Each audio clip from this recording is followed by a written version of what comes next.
Yeah, this is a USB, like any other physical media, more or less, because CDs, vinyls, cassettes, pretty much storing data, erasing some of them rewriting. But unlike any other physical media, USB never had the massive scale of artwork attached to it. I think we can change that.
Hi, I'm Jesse, better known as Indent, and co-founder of CYBE Records. I'm Addis, under the artist name Billon, co-founder of the CYBE Records, and where we started is what is this going to be, which we really wanted to change quite a lot in terms of what a record label is. So it can be more than one thing, and I solely believe in that. Yeah. We just figured out that we can do it way differently, and we can start with the format. The format we're trying to go for with all this will give more room for artists to express themselves a little bit more and be, well, compensated for their expressions on this. Bill come to me with CYBE, and I was actually like really surprised that he came to me with this. And when he told me what it was about and what we're doing with it, pretty intimidated by it at first. Then I kind of like thought about all the possibilities we can do and all the change we can do when it comes to the music industry and how things should work. Well, the idea is like looking at the whole industry from the standpoint of audiovisual artist. I keep seeing these unfinished stories, half-finished products, a big rush of fast releases, more misses than hits. Not in a bad way, but yeah, also in a bad way. Both, I guess, with the the revolution of the industry that we see now. That certain things are like just under the radar in most cases with what we can do as an artist, and we don't see this happening with many labels. Like it's kind of weird that we see this huge chance to do it, and it's like we struck a certain like brainstorm goldmine to actually be able to put everything of these missing things under one roof finally. And it started like a cyber neuro community, which kind of expanded in way more people than I ever expected, honestly, to be under one like Discord server. The idea was just natural, where all these artists need homes that are more sophisticated, more involved, more engaging with all these different disciplines. If it doesn't exist, we're gonna make one. In the early 90s, rave culture was pure DIY. Flyers were hand-printed and passed out in record shops.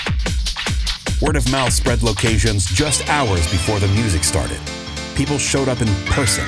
No phones, no live streams, no scrolling. Crowds packed warehouses, fields, and basements. And when police or noise complaints shut one spot down, everyone moved together to the next. Like moths to a flame, they were drawn by the new sounds and new grooves being produced by future-minded artists. It was direct, physical, and unstoppable. A scene built on presence and quick movement that defined a generation of electronic music.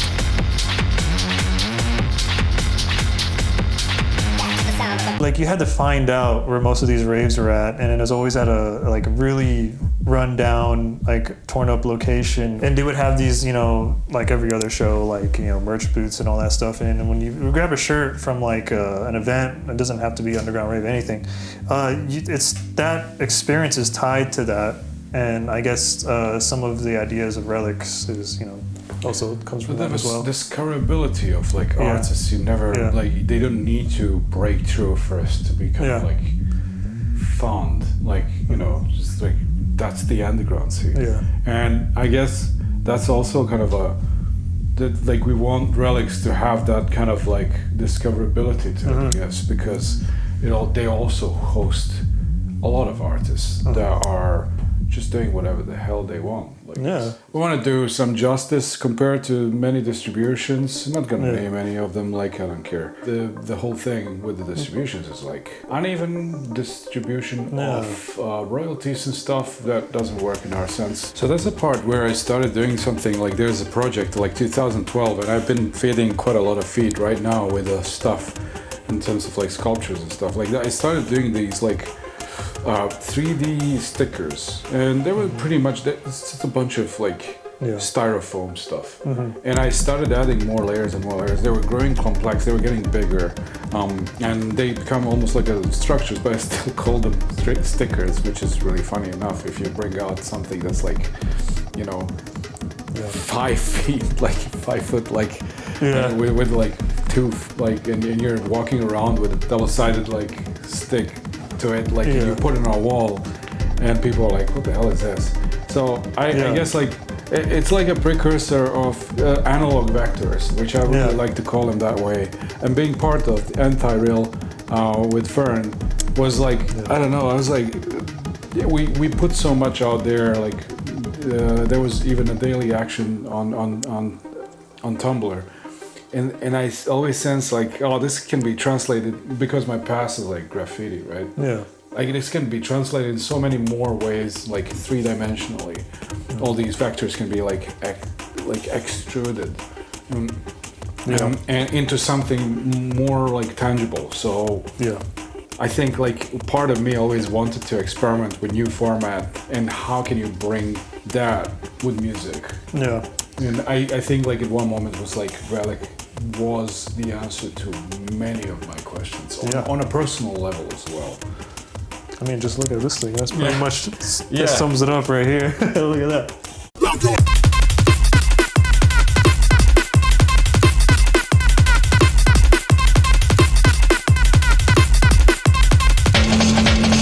So we're launching with the first various artist LP called Assembly 1. Yep. And we're gonna have over like 15 artists or something like that. Yeah. 15 artists, probably over 20 tracks. Yeah. It's insane. These artists are just the music they're giving us, man. It's honestly like it's hard to explain it because like it's just so like vast and also like everything's so equally as like in quality and creativity, and it's everything's just so goddamn cool, man. Physical media is just, you know, not just me, but a lot of people like a lot of my childhood. And when it comes to like vinyls, game cartridges, you know, movies, a lot of these had these physical releases that, you know, when you go to Blockbuster, you pick it up and you're like, shit, man, this is cool artwork. I mean, let me take it and see what it's about. And you don't really get that anymore. Everything's digitized. Everything's very convenient, but like very nothing. Like it's ease of use kind of like takes away that wonder you get of actually picking something up and looking at it and wondering, oh, what's inside of this? Like what's going on with this? And that's what we're aiming with Relics, and that's what the big idea of Relics is, to bring that I guess you can say wonder back to the fans of music and media in a different way that has not really been done before. Yeah, the ease of availability destroyed the ease of discovery. In a sense that I remember also like it's a similar thing with a similar premise, same premise with like cassettes. And then you have the same premise with vinyls. You discover artwork. You don't know the music yet, but the artwork is the one who has to kind of pursue you into knowing what the music is about. If you don't know what the group is or what the artist is, of course, but the whole idea of discovering something else behind something else has really been interesting, and it's been a driving force for many of us, how we discover good films, games, or music. And it's also to the visual speech of certain things. And many of these formats kind of lost it in a sense of oversaturation on the availability on these platforms, where it becomes almost secondary. So it feels like people are in isolation. And you don't want music to be a sense of isolation. You want it to be a level of discovery.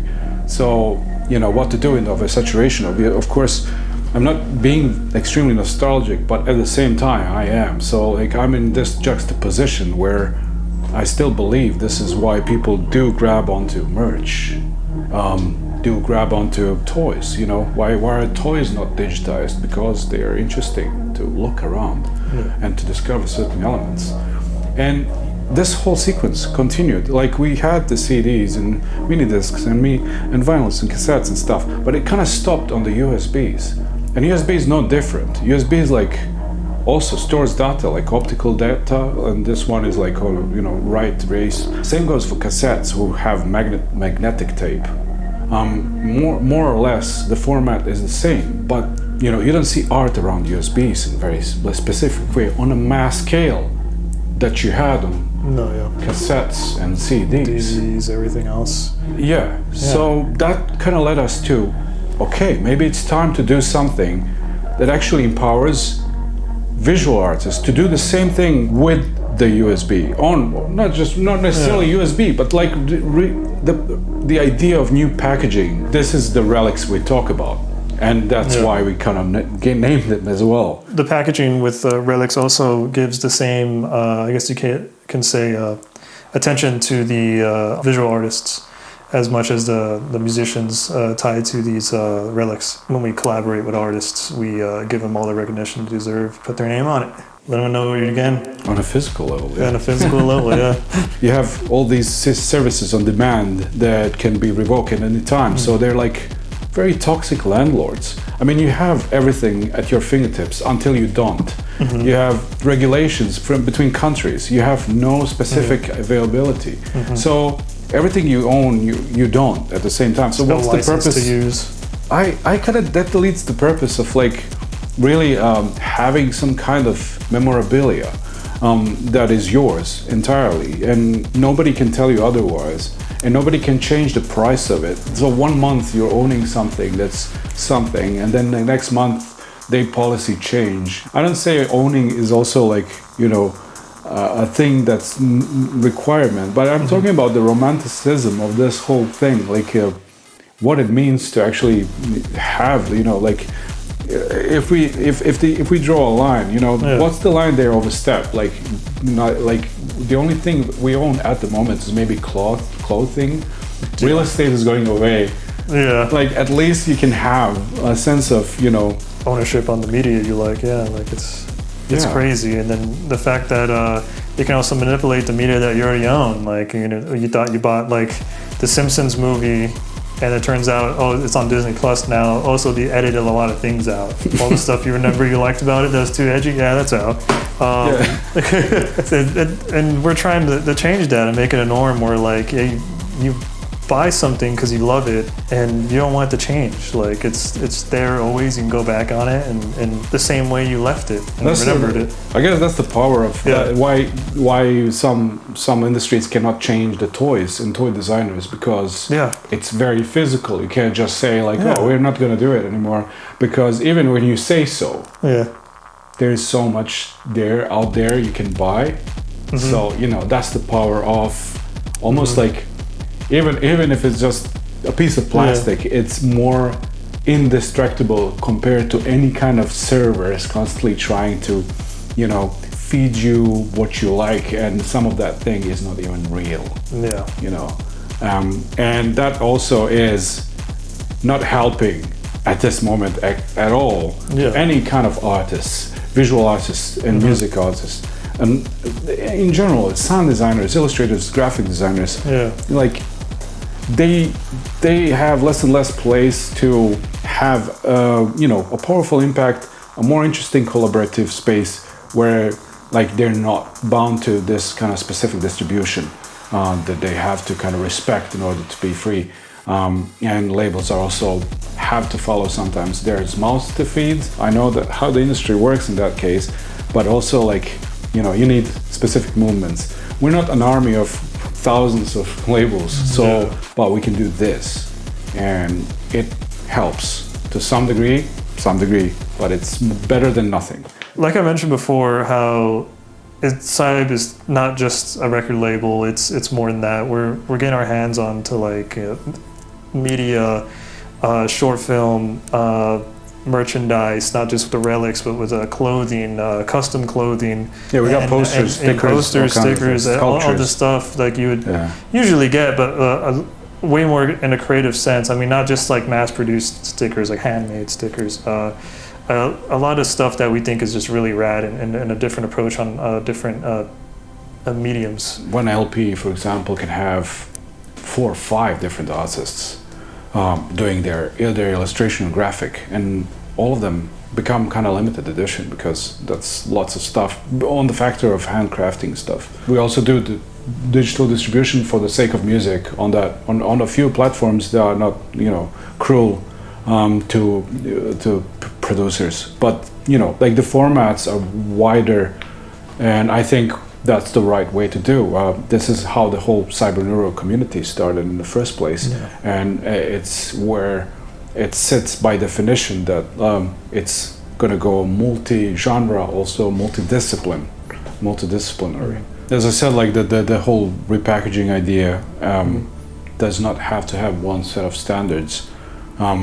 there's been moments where there's like upcycling hardware parts to become like an interesting outside shell to something that's inside with the artwork inside. Flip that other way around, certain 3D printing moments become additional adapter parts, and then you have an image, or you have something painted on it, or you have a secret tray that you pull out, you get the USB outside. Lots of different ideas, and none of them goes to waste because we are free to experiment. We see fit. Yeah. That is the point of a label. We are open to so much different things, and artists that actually bring those ideas as well for more relics. So they vary in experience, they vary in their grades, in sizes, in time invested in them, in materials, in type of how visually striking they are. Sometimes they have booklets, sometimes they are really flat, laser cut, 3D printed, lots of different stuff.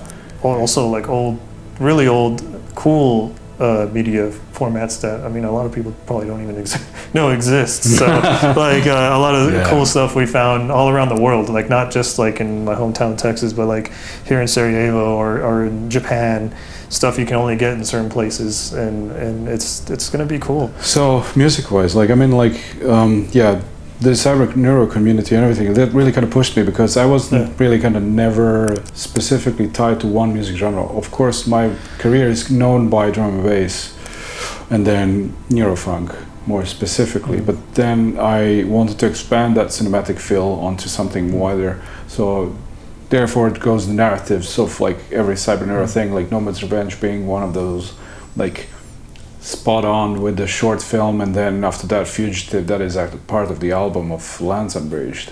Like it just crosses huge platforms within this kind of thing that's very separated by the discipline, but to me it's all one thing. It makes sense to be a film and an album at the same time, and why not expand that as a label as well, because there's more and more people who really want to tie visuals heavily, synesthetically almost, to what they do, how they express themselves. And there's no homes for that. Yeah. There's just very specifically kind of locked into like either you're just releasing tracks or you're a visual artist, but never the both, in a sense that you have a home for that. Yeah. And if you have a home for that, you have a whole lot of new expressions and ways to actually promote that, to show that to the wider audience. You are being digitized, dissolved, and data mined. A consumer profile in a cloud of noise. We propose an alternative, a tangible asset. This is a relic. Hand-forged, artist-funded. A direct attack on the mundane. The data given a body. This isn't just music. This is your stake in the revolution. We broke the model. Musicians and visual artists are now partners. They split the royalties. No more one-time payments. This is an anti-industry. Kill your screen. Hold the art, the relic, your declaration. The only stream is the one you own. No expiration date. So we figured out several grades: standard, prime, supreme, and legendary. So standard, I say they're actually much easier to produce on bigger scales. They still contain everything. They got interesting artworks and stuff. Then you have prime grade, which now involves more handcrafted stuff, more interesting illustrations, combination graphic design. Also, like they also vary in size. Then we got supreme grade. Supreme grade is a combination of really dope materials, a really dope idea, and a very, most of the time, unknown media format. Something you would see and be like, what the hell is this? But it's dope as well. And then also legendary has no explanation. Legendary relic should probably stand for, you'll know when you see legendary relic. It's really hard because they're also really dope, man. Like the idea we have for the legendaries is insane, but the supremes are also insane. And like Bill said, like when you see the legendary, you're gonna know. When you see a supreme, you're gonna know. Like we mentioned earlier, with collaborating with artists and giving them multiple ways of not just getting revenue, but getting recognition through these relics, is how we collaborate with them and how we show our collaboration with them with the relics. Yeah. So what it's going to happen is I have some friends who are doing 3D modeling, hard surfacing and stuff. I learned hard surfacing myself because I had this urge, exponential expansion of the urge to create more ideas to combine with the physical systems here, with the upcycling materials, disassembling all these old devices and using their parts to utilize certain elements and stuff that makes a new object. And with that being said, there's a lot of sculptors in our CYBE community which are also like, untapped potential and now finally going absolutely wild of being able to design their own relics and also like contribute with and have them as a release on CYBE Records. So that's the idea. This is really where we go even further into like illustrators, graphic designers, sculptors. Like just really kind of blender artists. I would say, like hard surface artists, 3D modelers in general. There's plenty of artists that check all those boxes as well. The idea that we're also going to be releasing toys. It's all the same to us. So the toys that actually are part of the narrative. That's the cool thing about it. So we don't have to answer anyone. We just kind of do what we want. Go as interestingly as you can, narratively, or go as hard as you can. As hard as you can. The new take of the old. But like future format of the past is my favorite name for like relic kind of like wrap up. But that's pretty much it. So see you guys around really soon. Sooner than you think. I have a good one. So see you guys very soon. Sooner than you think.